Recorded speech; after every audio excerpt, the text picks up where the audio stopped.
নমস্কার, নতুন বাংলা থেকে বলছি সন্ময় বন্দ্যোপাধ্যায়। এ রাজ্যে একে চাকরি নেই, 60 লক্ষ পরিযায়ী বাঙালি। বাংলার বাইরে শিক্ষকরা রাজপথে রাস্তায় বসে রয়েছেন। অগুন্তি শিক্ষকের পদ ভ্যাকেন্ট। সরকারি প্রায় 5.5 লক্ষর ওপর সরকারি পদ প্র্যাকটিক্যালি বিলুপ্ত করে রাখা হয়েছে। সমস্ত সরকারি অফিসগুলো চলছে কন্ট্রাকচুয়াল স্টাফেদের দিয়ে, আর তার মধ্যে চলছে নতুন ভণ্ডামো, সেটা হচ্ছে জব ফেয়ার। ঠিক যখন খুব সমালোচনার মধ্যে সরকার পড়ে, মাঝে মাঝেই বিভিন্ন জায়গায় ইতিউতি জব ফেয়ার তৈরি করা হয়। এবং জব ফেয়ার কিসের জন্য জানেন? আমি আজকে এমন একটা ঘটনা নিয়ে আপনাদের কাছে এলাম। আমি একজন শিক্ষকের সঙ্গে সরাসরি কথা বলেছিলাম, শুভাশিস বন্দ্যোপাধ্যায়। তিনি পেশায় ভোকেশনাল শিক্ষক।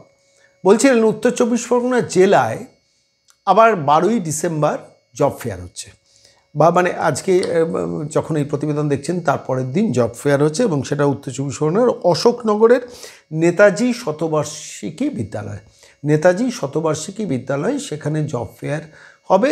বিভিন্ন সংস্থাগুলো আসবে এবং সেখানে ভোকেশনাল ট্রেনিং নেওয়া যারা যে বিভিন্ন স্কুল ইনস্টিটিউট থেকে বেরিয়েছে তাদের ইন্টারভিউ নেওয়া হবে এবং তাদের শেষ পর্যন্ত সেখান থেকে চাকরিতে রিক্রুট করা হবে। নামে জব ফেয়ার, মানুষের মধ্যে একটা আশা আকাঙ্ক্ষা আনন্দ বাড়ে যে স্বাভাবিকভাবে আমি জব ফেয়ারে ইন্টারভিউ দিতে যাব এবং তারপর আমি যদি একটা চাকরি পেয়ে যাই তাহলে বাবা মার মুখে হাসি ফুটবে, আমারও জীবনটা ভরতে যাবে। কিন্তু তা আদতে ভেতরটা কী?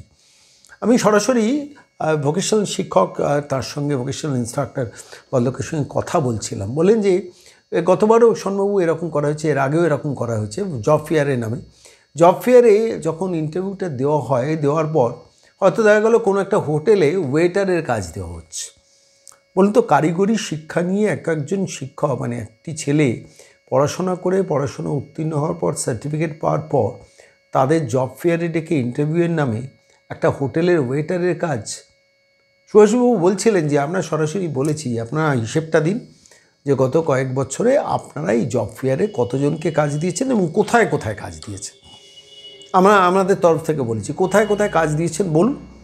এমনও হয়েছেন যে শেষ পর্যন্ত পরিবারের টাকা পাঠাতে পারেননি, নিজের পয়সায় গেছেন, নিজের পয়সায় ফিরে এসছেন, চাকরি ছেড়ে চলে এসছেন। একটা রাজ্যে, আমরা বারবার আপনাদের কাছে এই প্রতিবেদনে পেশ করি যে একটা রাজ্যে শিক্ষিত বেকাররা অন্য রাজ্যে গিয়ে 30,000 টাকা মাইনে পায়, এ রাজ্যে সেটা 7,000, 8,000, 9,000, 10,000, 12,000, খুব মেরে কেটে হলে 14-15,000 টাকা রোজগার করে। বলুন তো, আজকের দিনে দাঁড়িয়ে একজন কোয়ালিফাইড ট্রেন্ড যুবক যদি মাসের শেষে 10 বছর চাকরি করার পর 12,000 কিংবা 14,000 টাকা মাইনে পান, কীভাবে তার জীবনটা চলবে? অথচ সেই যুবকটি যদি হরিয়ানাতে যায়, গুজরাটে যায়, মধ্যপ্রদেশে যায়, রাজস্থানে যায়, 30, 35, 40,000 টাকা মাইনে পান। একজন প্যারা টিচারের কথা আমি বারবার বলি, প্যারা টিচার অন্য রাজ্যে 42,000, 55,000 টাকা মাইনে, এ রাজ্যে একজন প্যারা টিচারের মাইনে হচ্ছে 10,000 কিংবা 13,000 টাকা। আপনারা খেয়াল করে দেখবেন যে পরিযায়ী শ্রমিকদের শ্রমশ্রী প্রকল্প করে মুখ্যমন্ত্রী বলেছেন না, পশ্চিমবঙ্গে ফিরে আসুন, আমি 5,000 টাকা করে মাসে দেবো। আমি শুনছিলাম একজন পরিযায়ী মানুষ আমাকে ফোন করেছেন অন্য রাজ্য থেকে, বললেন যে আমি প্রতি মাসে 10,000 টাকা পাঠাই আমার পরিবারকে, তারপর আমি এখানে থাকি, আমার খাওয়া থাকা খরচা এবং তারপরে আমার সাশ্রয়, আমার পরিবারের জন্য আলাদা টাকা থাকে। কী দেবেন রাজ্যের মুখ্যমন্ত্রী? আমাকে 5,000 টাকা দেবেন?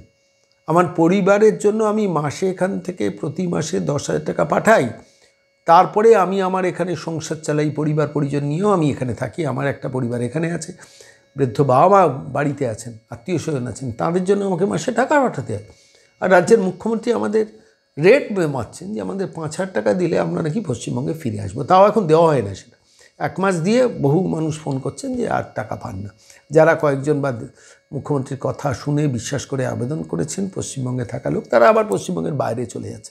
এটা মুখ্যমন্ত্রী মমতা বন্দ্যোপাধ্যায় খুব ভালোভাবে জানেন যে যাদের 5,000 টাকার টোপ দেখাচ্ছি কেউ আসবেন না। যারা এখানে তৃণমূলের কর্মী 5,000 টাকা ভাতা দিচ্ছেন সেটা অন্য জিনিস, কিন্তু পরিযায়ী বাঙালিরা বাংলার বাইরে থেকে ওই 5,000 টাকার লোভে কেউ আসবে না।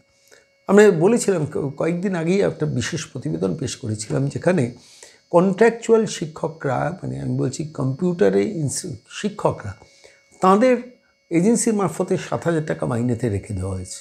সে নিয়ে প্রতিবেদনও পেশ করেছিলাম। এবং দিনের পর দিন 4 বছর ধরে তাদের একটা এজেন্সির আন্ডারে 7,000 টাকা মাইনে দিয়ে কম্পিউটার শিক্ষকদের রেখে দেওয়া হয়েছে। কিন্তু এক্ষেত্রে কিন্তু ঘটনাটা অন্য। এক্ষেত্রে হচ্ছে জব ফেয়ার করা হচ্ছে। এবং আমি জিজ্ঞেস করছিলাম সুভাষবাবুকে, ডিপার্টমেন্টটা কার? কারিগরি শিক্ষা দপ্তর, ইন্দ্রনীল সেন মুখ্যমন্ত্রীর জগৎসভা আলো করে বসে থাকেন, মাঝে মাঝে মুখ্যমন্ত্রীকে শোনানোর জন্য গান ধরেন, মুখ্যমন্ত্রীর কথায় সুর দিয়ে গান করেন, ফলে তো মুখ্যমন্ত্রী খুশি। তিনি তথ্য সংস্কৃতি দপ্তরের মন্ত্রী, আবার কারিগরি দপ্তরের মন্ত্রী। সেই কারিগরি দপ্তর জব ফেয়ার করছে 12ই ডিসেম্বর, আর সেই জব ফেয়ারে শেষ পর্যন্ত যে চাকরিটা হবে, সেই চাকরিটা যদি একজন হোটেলের ওয়েটারের চাকরি হয়, বাঙালি কি এই দুর্ভাগ্য নিয়ে 2026-এ পৌঁছবে? ভাববেন, যারা আমাদের এই প্রতিবেদন শুনছেন, ভাববেন ওই মহিলাকে নবান্ন থেকে সরানো দরকার কিনা। অন্তত বাংলার ভাগ্যাকাশে যদি সূর্যোদয় হয়, বাংলায় যদি আবার টাটাকে ফিরিয়ে নিয়ে আসা যায়, ইচ্ছে করে না আপনার? চলুন আজকে আমি সরাসরি চলে যাব শুভাশিস বন্দ্যোপাধ্যায়, তার সঙ্গে কথা বলেছি। বলছেন 160 জন বৃত্তিমূলক শিক্ষককে ডেকেছিলেন প্রস্তুতি বৈঠকের জন্য। বললেন সে তার আগেই আমরা চিঠি দিয়ে প্রশ্ন করেছিলাম যে আমাদের এগুলো জানানো হোক যে গত কয়েক বছর যেসব জব ফেয়ার হয়েছে তারা কে কোথায় চাকরি পায়। প্রশাসন উত্তর দিতে পারেনি। সরাসরি আজকে শুভাশিস বন্দ্যোপাধ্যায় তার বক্তব্যটা আপনাদের শোনাবো। নমস্কার শুভাশিস বাবু, সন্ময় বলছি। হ্যাঁ নমস্কার সন্ময় দা। হ্যাঁ বলছি, যে কারণে ফোন করলাম সেটা হচ্ছে, দেখুন পশ্চিমবঙ্গে চাকরি মানেই প্রতারণা, মানে কোনো না কোনো ভাবে জালিয়াতি, নয় প্রশ্নপত্রে জালিয়াতি, নয় সাদা খাতা জালিয়াতি, নয় র্যাঙ্ক জাম্প, নয় আউট অফ দ্য প্যানেল, কোনো না কোনো ভাবে জালিয়াতি, টাকা নিয়ে চাকরি, সেগুলো তো আছেই। কিন্তু প্রশ্নটা হচ্ছে যে টেকনিক্যাল এডুকেশনেও জব ফেয়ারের নামে একটা জালিয়াতির খবর পাচ্ছিলাম। একটু বলবেন অভিজ্ঞতাটা আপনার যদি কিছু থাকে? আচ্ছা, বিশেষ করে আমরা হচ্ছি কারিগরি শিক্ষার অন্তর্গত বৃত্তিমূলক শিক্ষক। আমাদের সারা রাজ্যের বিভিন্ন জেলায় এই জব ফেয়ার এটা অনুষ্ঠিত হচ্ছে গত কয়েক বছর। কিন্তু গত বছরও আমরা প্রতিবাদ করেছিলাম খুব সামান্য আকারে, কিন্তু সেই প্রতিবাদের আওয়াজটা অনেক দূর পৌঁছায়নি।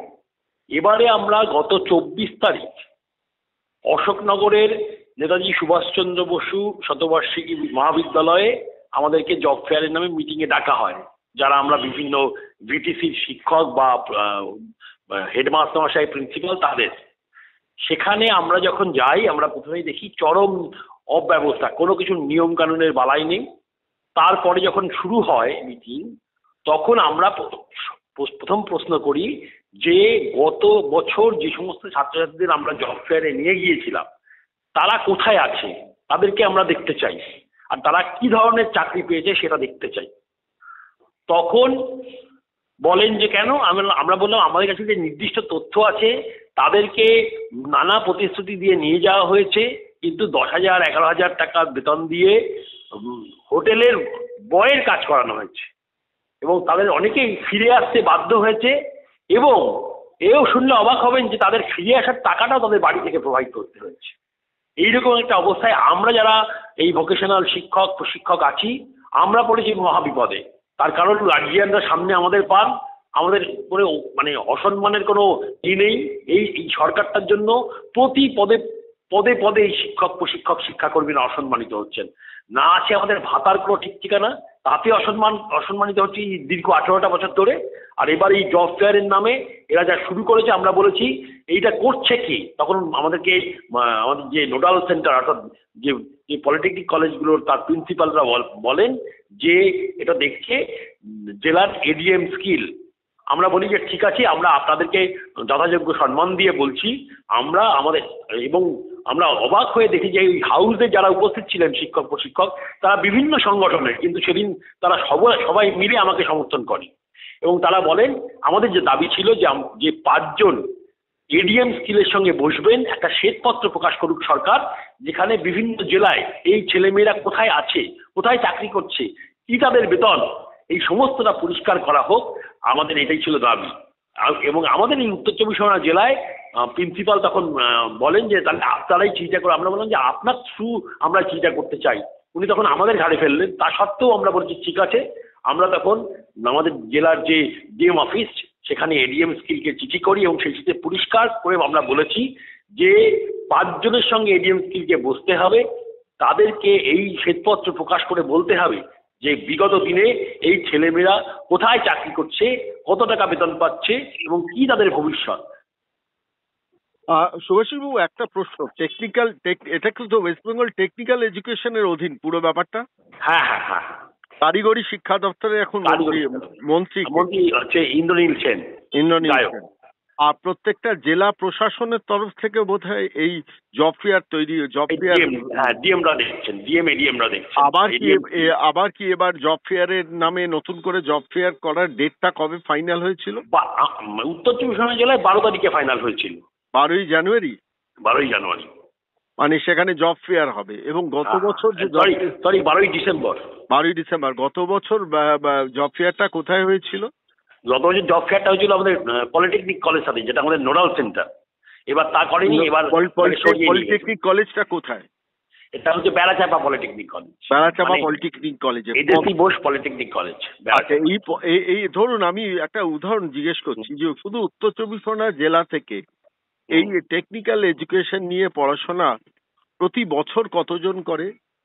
আমাদের জেলায় 211টা ভিটিসি আছে। 211টা ভিটিসি মানে ভোকেশনাল ট্রেনিং সেন্টার। আচ্ছা, পাস আউট কত হয় বছরে? আপনি যদি অ্যাভারেজ ধরেন, এখন তো প্রতিদিন ছাত্র কমছে, কিন্তু আমাদের মিনিমাম 15 জন ছাত্র না হলে আমাদের ট্রেডটা চলে না। তাহলে আপনি এটাকে 15 দিয়েই অ্যাভারেজ যদি 15 দিয়েই গুণ করেন, তাহলে এই সংখ্যক ছেলে মেয়ে একাদশ দ্বাদশে আছে। 3 থেকে 3,500। হ্যাঁ। এবার এদের গত বছর কতজনকে ডাকা হয়েছিল জব ফেয়ারে? এবং আপনি শুনলে আরো অবাক হবেন যে গত বছর যখন ডাকা হয়েছিল, ভোকেশনাল ছাত্রদের ডেকে আইটিআই পলিটেকনিকের সঙ্গে বসিয়ে দেওয়া হয়। ফলে আমাদের খুব সামান্য শতাংশ ছেলে মেয়ে সুযোগ পায়। তারপরে সেই সুযোগটাও এত নিম্নমানের, মানে বলছি প্রতারণার কোনো শেষ নেই। প্রতি পদক্ষেপে প্রতারণার শিকার হচ্ছে ছেলেমেয়েরা, সঙ্গে আমরা। আমার আপনার কাছে প্রশ্ন যে এই যে জব ফেয়ারটা করা হয়, মানে ডাকা হয়, মানে এদের কি সবাইকে অফিসিয়ালি ডাকা হয়? হ্যাঁ, সবাইকেই অফিসিয়ালি ডাকা হয়। এবং এটা মানে মুখ্যমন্ত্রীকে আরো প্রজেক্ট করার জন্য, এটা আসলে এটা মানে বকলমের মুখ্যমন্ত্রীর প্রজেকশন, সেই তাকে প্রজেক্ট করার জন্য এটা করা হয়। গত বছরের হিসেবটা কত, যে কতজন চাকরি গত বছরে কাজ পেয়েছিল? গত বছরে কাজ পেয়েছিল তো মানে পেয়েছিল ধরুন আপনি অ্যাভারেজ সব ছেলে মেয়ে, কিন্তু তার মধ্যে কত কত কত 500 মতো। 500 মতো। এবং তারা কোথায়? তার মধ্যে গেছে মাত্র 200। আচ্ছা, 200 মতো কাজ করতে গেছে, কিন্তু সেই কাজটা কোথায় করতে গেছে তার কোনো ঠিকানা নেই। না না না না, সেই কারণে আমরা দাবি করছি যে শ্বেতপত্র প্রকাশ করুক সরকার। ঠিক। অনেক ধন্যবাদ সুভাষিস বাবু। হ্যাঁ, আপনাকে অনেক ধন্যবাদ আমাদের সময় দেওয়ার জন্য। তথ্য দিয়ে আমাদের সহায়তা করবেন।